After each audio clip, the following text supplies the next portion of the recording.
નમસ્તે ખેડૂત મિત્રો, આજની આપણી કૃષિ માહિતી છે કે ઉનાળાની અંદર મગ અને અડદનું જે કે તમે વાવેતર કરો છો તેની અંદર જાતોની પસંદગી, ખાસ કરીને કઈ જાત એ સારું પરફોર્મન્સ આપે છે અને કઈ જાત એ યલો મોઝેક વાયરસ સામે એ પ્રતિકારક જાત છે.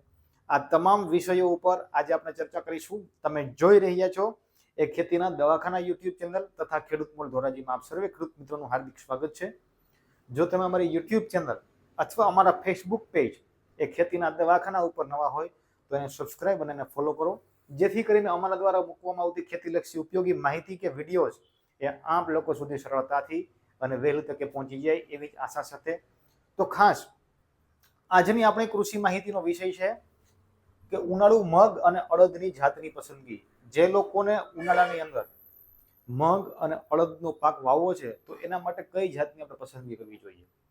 તો ખાસ કરીને મગની અંદર જો તમે મગ વાવવા માટેનું પ્લાનિંગ કરતા હોય તો મગની અંદર એ મુખ્ય આપણે 4 જાતો એ આપણા વિસ્તારમાં સારું પરફોર્મન્સ આપતી જાત છે, જ્યાં સુધી મને ધ્યાન આવેલી છે ત્યાં સુધીમાં. એ ગુજરાત મગ 4, ગુજરાત મગ 6 અને ગુજરાત મગ 10. આ જે કે 3 જાતો છે એ આપણા વિસ્તારની અંદર સારું પરફોર્મન્સ આપતી જાત છે. એમાં છેલ્લું લેટેસ્ટ સંશોધનની વાત કરવામાં આવે તો ખાસ કરીને ગુજરાત મગ 10 નંબરની જે કંઈ જાત છે 2023માં આ રિલીઝ કરવામાં આવી છે અને જેમની ઉત્પાદન ક્ષમતા 950 થી 1100 કિલો પ્રતિ હેક્ટરની આ ક્ષમતા ધરાવે છે. સારામાં સારું ઉત્પાદન આપતી જાત છે. ખાસ કરીને યલો મોઝેક વાયરસ એટલે કે જે મગ પીળા પડવાનો જે કંઈ પ્રશ્ન હોય છે એની સામે આ જાત એ ઘણી બધી પ્રતિરોધકતા ધરાવતી જાત છે. ખાસ કરીને ગુજરાત મગ 10 નંબરની જાત એ ઉત્પાદનની સાથે સાથે યલો મોઝેક વાયરસ જે કંઈ છે એની સામે પણ આપણે રક્ષણ આપતી જાત છે. જો મગના પાકની અંદર એ ખાસ કરીને યલો મોઝેક વાયરસ આવી જાય તો મગનો પાક એ ધીમે ધીમે પીળો પડવા માંડે છે, મગ કોકડાઈ જાય છે અથવા તો ઠોઠરાઈ જાય છે, જેના કારણે ઉત્પાદન જે કંઈ છે એની ઉપર આપણે ખૂબ માઠી અસર જોવા મળે છે અને ઉત્પાદન ખૂબ ઓછું આવે છે. ત્યાર પછી ગુજરાત મગ 6 નંબરની જે કંઈ જાત છે 2018માં રિલીઝ કરવામાં આવેલી છે. 950 થી 1050 કિલો પ્રતિ હેક્ટરની અંદર ઉત્પાદન આપવાની ક્ષમતા ધરાવે છે અને આ જાત જે કંઈ છે એ પણ યલો મોઝેક વાયરસ એટલે કે પીળિયા નામનો જે રોગ છે એની સામે પ્રતિરોધકતા ધરાવતી જાત છે. તમે એમની પણ પસંદગી કરી શકો છો.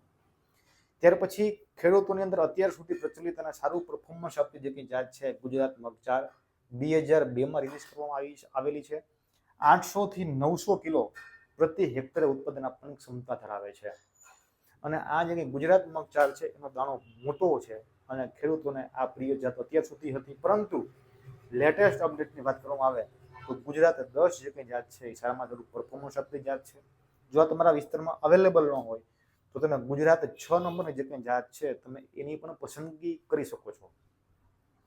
જો તમે અડદ વાવવાનું પ્લાનિંગ કરતા હોય તો ખાસ કરીને અડદની અંદર કઈ કઈ વેરાયટી આપણે વાવી શકીએ તો ખાસ કરીને ગુજરાત અડદ 2 નંબર વર્ષ 2019માં સંશોધન કરવામાં આવેલું છે અને 1100 થી 1200 કિલો પ્રતિ હેક્ટરે ઉત્પાદન આપવાની ક્ષમતા ધરાવે છે અને આ જે કંઈ જાત છે એને આપણે કૃષ્ણ નામથી પણ આપણે ઓળખીએ છીએ અને આનું તમે વાવેતર કરી શકો છો.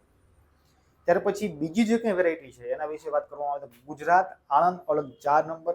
આ શ્યામળ નામથી ઓળખાતી આ જાત છે અને આની વાત દાણાની વાત કરવામાં આવે તો આનો જે દાણો છે એ ચમકદાર એટલે કે શાઇનિંગ ધરાવતો દાણો છે અને આની જે કંઈ ઉત્પાદન ક્ષમતા છે એ પણ સારી છે અને તમે આનું પણ વાવેતર કરી શકો છો. અને ખાસ કરીને આપણા વિસ્તારમાં ગુજરાત અડદ 2 અને 4 નંબરની જે કંઈ જાત છે એ સારા પરફોર્મન્સ આપે છે. તો ખરેખર મગ અને અડદનો જે કંઈ પાક છે એને આપણે કઈ રીતે વાવવો જોઈએ તો તમે એને 16 અથવા તો 18ની જાળીએ તમે વાવશો તો એની અંદર આપણે સારામાં સારું ઉત્પાદન અને સારામાં સારો જે ગ્રોથ છે એ આપણને જોવા મળી શકે છે. બીજ દરની વાત કરવામાં આવે તો 16 ગુઠ્ઠાના વીઘામાં આ બંને મગ અને અડદનો જે કંઈ બીજ દર છે એ 4 કિલો જે કંઈ બીજ દર છે એ સફિશિયન્ટ છે અને 16 ગુઠ્ઠાના વીઘામાં તમે 4 કિલો બીજ દર લેખે તમે વાવશો તો તમારું જે કંઈ ખેતર છે એ યોગ્ય રીતે પરિપૂર્ણ થઈ જશે. કોઈ પણ પાક જે કંઈ હોય છે એની અંદર ખાતરોનું મહત્વ હોય છે અથવા તો ખોરાકનું મહત્વ હોય છે.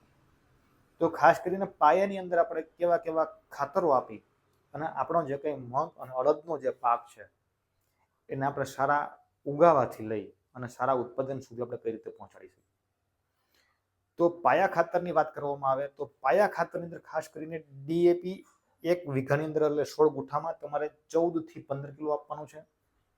ત્યાર પછી સલ્ફર 3 થી 4 કિલો અને નાઇટ્રોજન 1 વીઘાની અંદર તમે 4 કિલો લખી આપશો પાયાની અંદર, તો આપણને જે કંઈ ખાતર જે કંઈ છે અથવા તો ન્યુટ્રિયન્ટ જે કંઈ છે એ આપણે છોડને આપી શકીશું અને છોડને યોગ્ય ન્યુટ્રિયન્ટ મળવાથી એનો વેજીટેટિવ ગ્રોથ છે એ આપણે સારો જોવા મળશે. જો શક્ય હોય તો આપ લોકો મગની અંદર સારા ઉત્પાદન માટે તમે તમારા ખેતરની અંદર માઇક્રોરાજાનો તમે ઉપયોગ કરી શકો છો. ખાસ કરીને માઇક્રોરાજા જે છે એ મિત્ર ફૂગ છે અને કોઈ પણ પાકની અંદર એ મૂળ અને તંતુ મૂળનો વિકાસ કરે છે. તો કોઈ પણ પાકના મૂળ અને તંતુ મૂળનો વિકાસ થતો હોવાને કારણે જે કંઈ જમીનમાં રહેલા પોષક તત્વો છે એ છોડ સુધી પહોંચાડે છે અને આ પોષક તત્વો છોડ સુધી પહોંચતા હોવાના કારણે તમારો જે કંઈ પાક છે એ તંદુરસ્ત પાક તરીકે ઉભરી આવશે. તો ખાસ કરીને ખેડૂત મિત્રો પાયાની અંદર શક્ય હોય તો માઇક્રોરાજાનો ઉપયોગ તમે કરી શકો છો. અને મેં તમને જે કંઈ જાતની માહિતી આપેલી છે મગ અને અડદની, તો એ જાતની પસંદગી તમે કર્યા પછી તમને કેવું પરિણામ મળ્યું એ તમારો અભિપ્રાય અમને કોમેન્ટ બોક્સમાં લખીને જણાવો. તમારી કોમેન્ટની હું રાહ જોઈને બેઠો છું. એવી જ આશા અને એવા જ વિશ્વાસ સાથે ભારત માતા કી જય.